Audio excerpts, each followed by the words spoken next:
Hey YouTube, Sokyo here, and the human eye, and the eye in general of animals, is an incredible feat of nature. Taking hundreds of millions of years to form, of course, it is still very impressive and very complicated piece of anatomy that is able to perform a very complicated function for animals, of course humans included. And the light, once it goes into your eye, it goes on a rather interesting path to get to your brain, where of course you perceive it as vision. The first part of it is, of course, it hitting the cornea, which is the dome on the front of your eye, the curved dome that is designed to focus light into your eye. After it's done that, it goes through a certain liquid that exists in your eye, that's called a humor, and then it hits the pupil, and the pupil, of course, is surrounded by the iris, the colour part of your eye, which can expand or contract to control how much light goes into the pupil, but depending on how much light there is,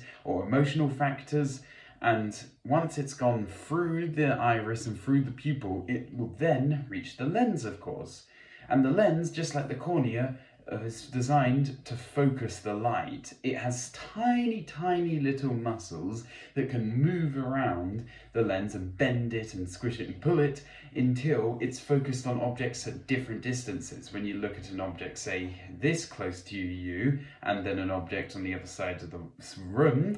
it's going to be pulling or pushing and squishing and changing the shape of your lens in order to focus on these objects at very different distances. Anyway, once it's gone through the lens, it has now been focused onto the retina at the back of your eyes.